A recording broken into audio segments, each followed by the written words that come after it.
Welcome to Law You Should Know.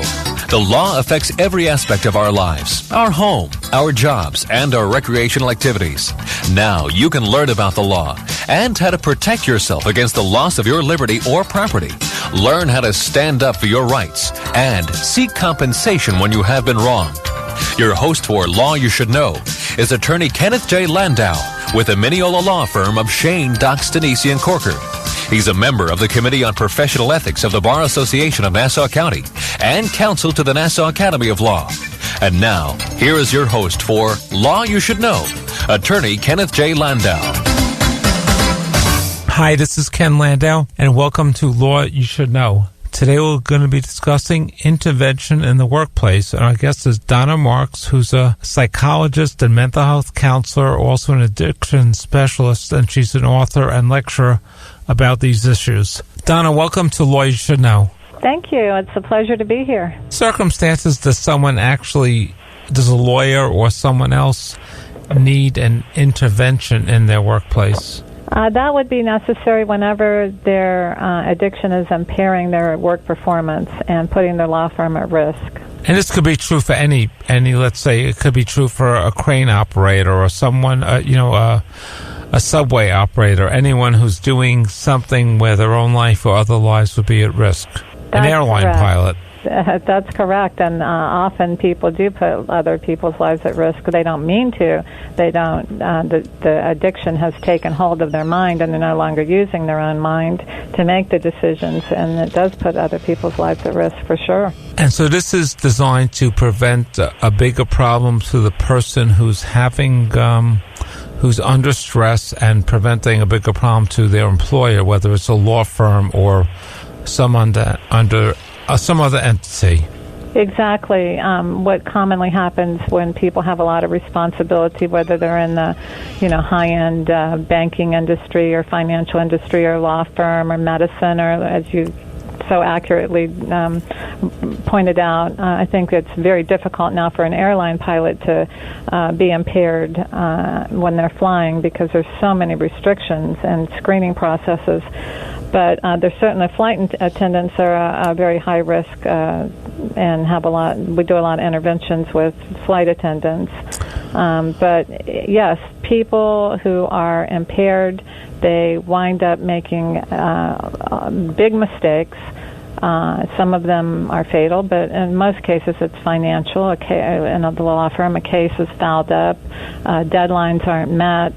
The person, if they have, an addiction with sex, they often get involved with the clients, not just one, but multiple clientele. Or maybe personnel in the law office. Oh yeah, it happens or other strangers out there. Yes.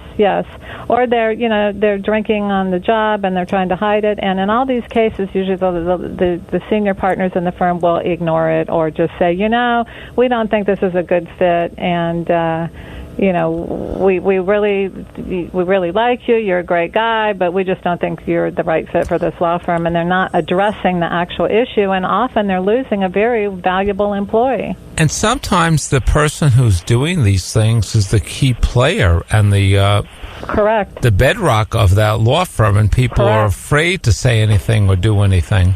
That's correct. So let's take a step back, and not everyone is trained and knows what to look for. So what could be some common signs that this could be friends, family, colleagues in any business, but especially in law firms, should look for?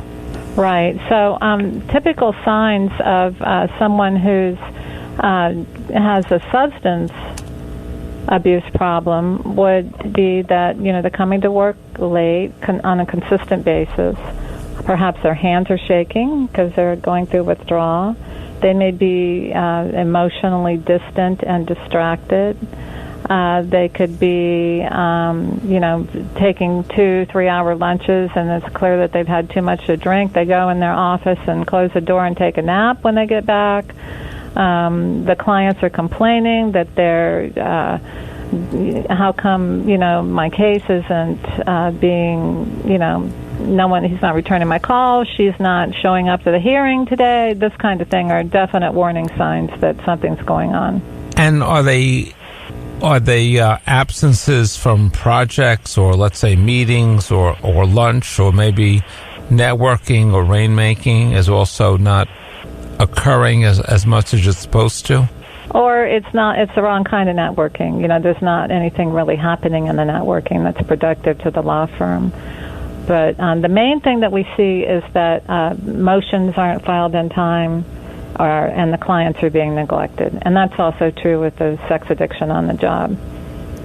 And, of course, the legal matters that the clients come to the law firm to resolve or help with it are being neglected. Correct. Yes, which sets a firm up for malpractice, for bar complaints, and bad PR as well. Correct. You know the old saying, a satisfied client doesn't tell many people. A dissatisfied client tells everybody. Now, and there's also the old saying that an ounce of prevention is worth a pound of cure. So is that Correct. True here? Absolutely. Absolutely. So just tell us about the path to intervention or preventing, or doing the intervention to prevent this problem from going worse or nip it in the bud.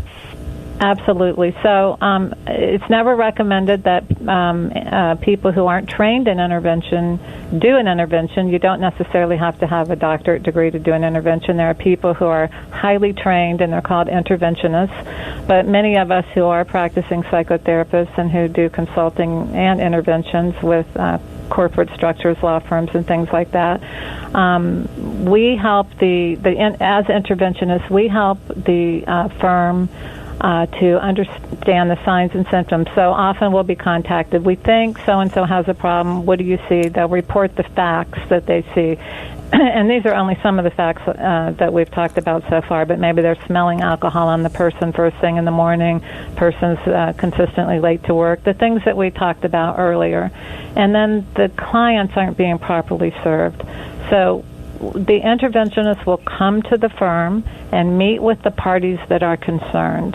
And it's very important that senior management is the fundamental part of that process because they're the ones that have the leverage. And so then as the interventionist meets with these people, he takes notes on what are the facts that they're concerned about that lead them to believe that this person has a problem. And then you talk about how to do an intervention, and you rehearse the intervention. So that would be a matter of everybody writing down their concerns. And one of the things that we really stress is that this does not come across as an attack. In my book, Learn, Grow, Forgive, it's all about helping people to break patterns, but by choosing from the place of caring and concern and love and not attack and guilt and shame. And you're not trying to destroy them or make a bad situation worse. You're trying to keep it from growing worse and making it better for that person and everyone else and the firm. The desired goal is a win-win scenario. And so we want the person to be inspired, not shamed into making a decision. So when everyone gathers their facts, and we practice doing what I call the carefrontation, not a confrontation.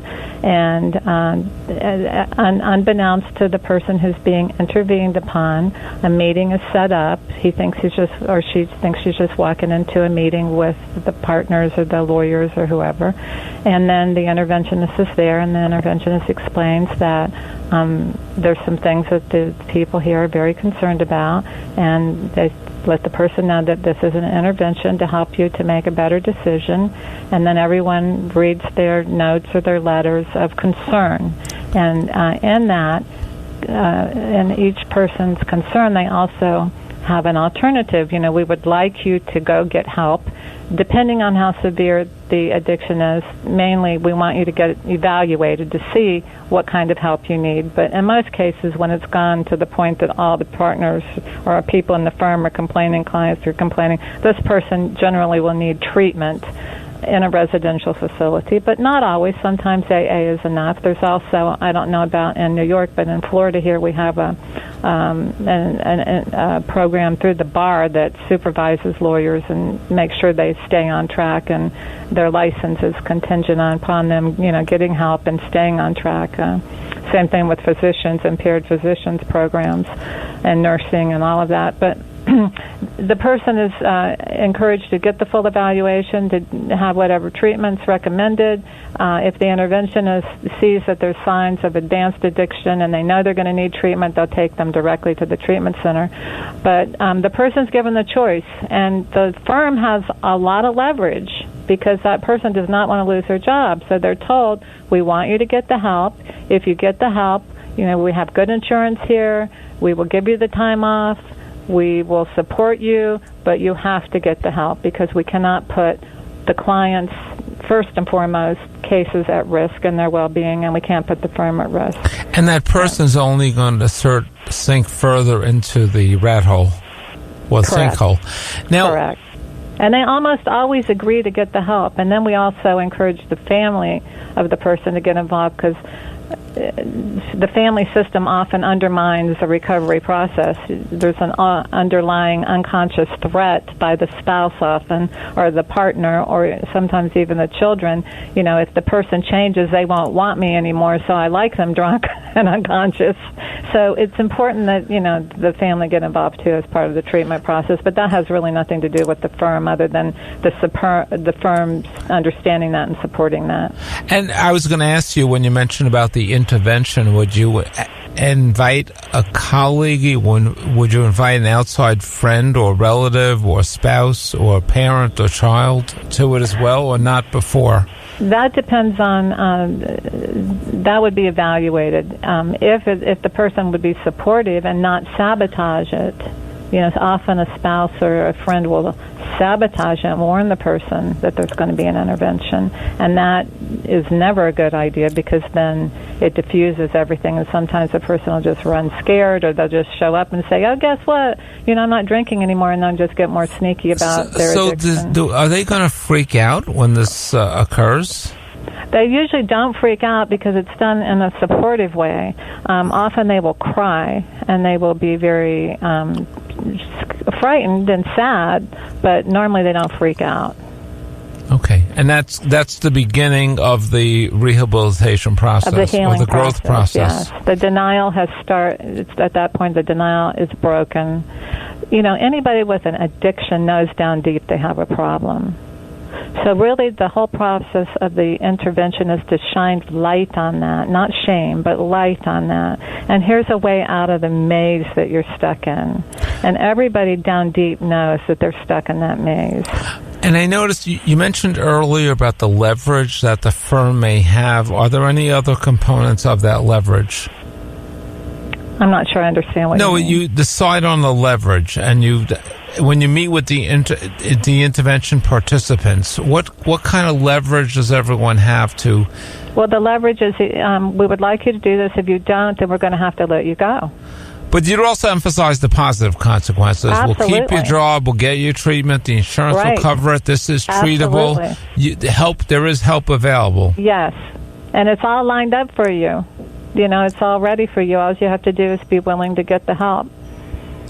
Absolutely. And there's so many wonderful stories. There's some very well-known attorneys in the country. They don't talk about it, but they have. There's a lot of people in recovery, and everything gets better. They're not drinking. They're not distracted, or they're not. They're not doing the sex addiction. They're actually, getting the help that they need and the support that they need, and then they start feeling better. They feel good about themselves. They have the energy required to do their job, and often these people are, super employees. They're very bright, they're very capable, and they work hard. Because they have this burden lifted off their shoulders. Absolutely. Or whatever is adversely affecting their productivity. And when you're giving alcohol as one example, but other, this could be someone who's under a tremendous amount of stress, or overcome by anxiety or depression. Yes. Well, often I call anxiety fear. Very rarely is it actually a chemical cause for anxiety. So I call it fear. And then I help people to understand, I'm not anxious about this, I'm scared blank will happen. So I help people to deal with that on that level and learn how to choose the more loving choice instead of the fear-based choice. But there's also, lots of other ways to lead out of that place into a more positive place. Okay, and we have to take a short break. When we return, we'll discover what some other ways are and also talk more about the intervention. We've been talking with Dr. Donna Marks, a psychotherapist and psychoanalyst, who has also written some books. We'll hear more about them in the second half of the show. You're listening to Law You Should Know here on 90.3 WHPC, the voice of Nassau Community College, and also over the internet and through our podcast at nccradio.org. We'll be back in a moment. This portion of programming on WHPC is brought to you on behalf of the Nassau County Bar Association, helping both the public and lawyers since 1899. They are the largest suburban bar association in the country. The Nassau County Bar Association offers clinics where you can meet privately with an attorney to prevent or solve legal problems involving Hurricane Sandy, foreclosure, wills, or elder law. Speakers on almost any legal topic are also available to schools or community groups. They can also help lawyers advance their legal careers and offer a place to network. Learn more about the Nassau County Bar Association by calling 516-747-4070 or visit nassaubar.org.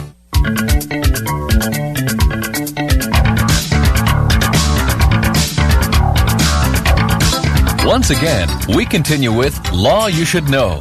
From the Mineola Law Firm of Shane, Dox, Denise, Corker, and Sauer, here is attorney Kenneth J. Landau.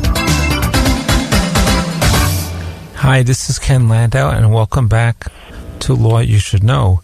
We're talking about the law firm intervention, which might be necessary for any kind of workplace, but it also could be necessary in a law firm where a colleague or senior partner or associate is having problems with some form of addiction.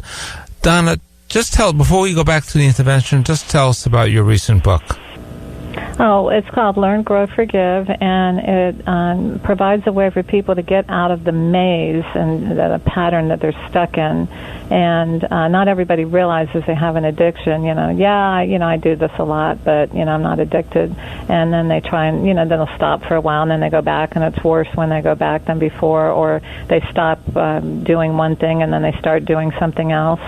It's real common, like for an alcoholic to, get into gambling or sex addiction or spending or workaholic. So the premise of my book is that early on something happened. There was some type of trauma. It could be, something mild, or it could be something severe. Mild could just be your father told you you weren't, cutting it in some way, or, maybe you had a death of a beloved family member that never got addressed. These are all very serious, but when you compare that to someone who might have been, raped as a child or in sexual abuse or raised in a violent alcoholic family, it's a continuum. But regardless of what the trauma was, that child didn't heal from it. It wasn't properly addressed and talked about, and the support wasn't there for that to heal. And I outline all this in the book. It could be an attachment problem with a parent, or it could be abuse, it could be neglect, it could be abandonment, it can be a variety of things. And that child that's born to feel perfectly okay and to be perfectly loved and come here to have fun and play and have a good time gets traumatized and gets stuck in that pain. And they grow up feeling, I'm not okay, the world's not okay. And the first time that they self-medicate, whatever form that takes, they feel okay in that moment. Of course, like any addiction, after that high is over, then there's shame and guilt and emptiness. So my book talks about understanding what happened in that initial trauma, and that's the learn part. And then the grow part is about mourning that process, mourning the feelings that have been stuck inside and actually healing. And then the third part is the forgiveness, which is a natural result of doing the internal work. And can some of these situations have developed in the law firm or the workplace, or they have been lingering for much longer than that? Yeah, I think that we reenact our childhood traumas unconsciously, and that's what I believe, and that's pretty much been established through years of people studying behavior. We don't always realize that we're reenacting it, but yes, that the victim of an alcoholic becomes a perpetrator as an adult, or remains a victim of an alcoholic. A child of an alcoholic marries an alcoholic or becomes one, is a better way of putting it. It takes a lot of courage to face that pain, to face, my perfect family. Oh my goodness, it wasn't so perfect after all. And to do that, though, without blaming parents. There's no healing power in blaming anybody. But we do want to understand what happened.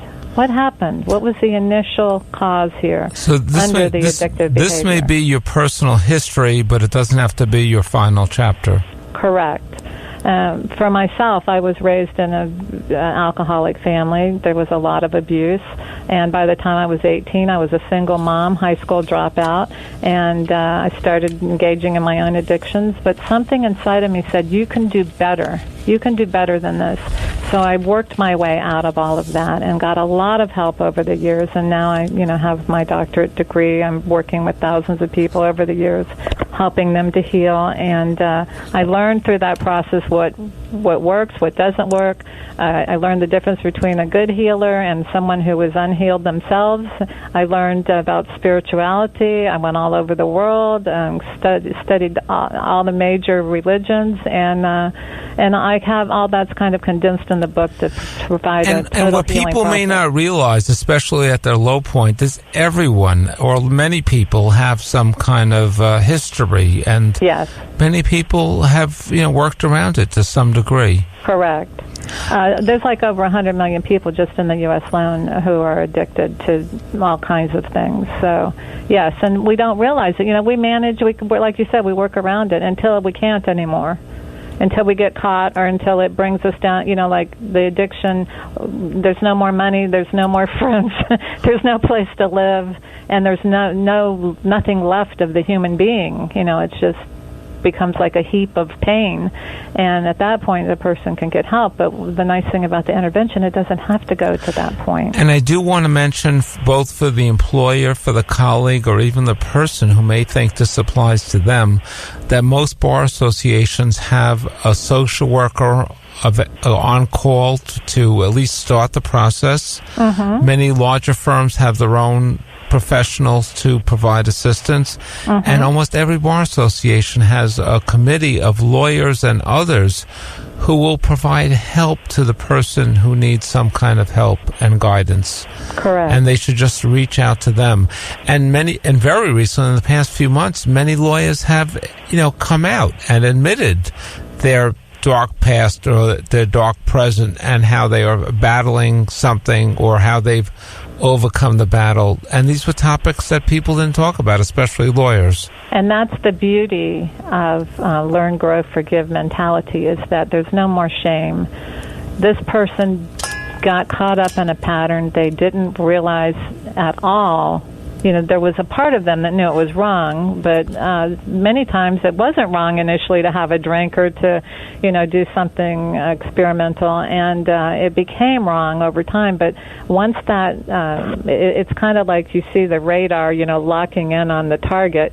Once that addiction has locked in on the mind and kidnaps the person's mind, then they are no longer free to choose. And they're in the maze, and they cannot get out by themselves. Donna, we just have a moment or two left in the show. Anything you want to reiterate for the people running a workplace, for the colleagues, for the person who may realize that the person next cubicle, the next office has these problems, for the client or for their family or friends? I would just like to reiterate what we were just talking about, that, to approach this from a place that this is going to be a very positive experience, an experience of growth, an experience of personal reformation and freedom from the bondage of whatever the addiction is, and that, the person's life can be restored to what it was supposed to be, a birth, to come here and be productive, have a good time, play, learn, have friends, and enjoy the beauty of the world, and not be locked in on the insanity and the sorrow. And it's a new beginning, and when we approach it from a very positive place and the strengths of the person and not this one weakness or few weaknesses, whatever's going on, it can be a wonderful, enlightening experience. And no matter how much the person feels entrapped or how desperate the situation may seem, there is a path out. Correct. And just mention your website or your book again, where our listeners can get further information. So my website is drdonnamarks.com, and the book is Learn, Grow, Forgive. Okay. And it's available on Amazon, Balboa, and Barnes & Noble. And do you also, and just in a moment, do you conduct training or interventions for law firms on how to become aware of and prevent and minimize these problems? I can do consulting. It doesn't require a major training, but I can do consulting. We also do presentations through different organizations that are open to law firms and financial firms and things like that who want to learn more about the signs and symptoms and how to address it. So those resources are available in just about every community, but yes, I offer them as well. And as you mentioned in the beginning, not all kinds of higher stress occupations, but there's a greater recognition of the need to provide help and resources, and they are out there. Absolutely. A grocery store person showing up impaired is not going to have that much effect on the customers and all, but a physician, a lawyer, like someone who's got people's lives in their hands is definitely creating more risk for their workforce and for their employer. So it's really critical to address these issues. But again, from a place of being positive. And it might be a peer who's been through this that can help bring someone back, help them begin the journey. Peer support is critical, yes. Absolutely. So I just want to remind lawyers that every bar association has a Lawyers in Need committee. Many of them have social workers on call to provide other resources, and there are many stories out there about people talking about their journey back, how they were part of an intervention and how they came back from the brink. I'd like to thank our guest, Dr. Donna Marks, and invite our listeners to miss any part of this broadcast. It's available as a podcast at nccradio.org. And to join us next week at the same time for another program on Law You Should Know on 90.3 WHPC, the voice of Nassau Community College, and also over the internet at nccradio.org.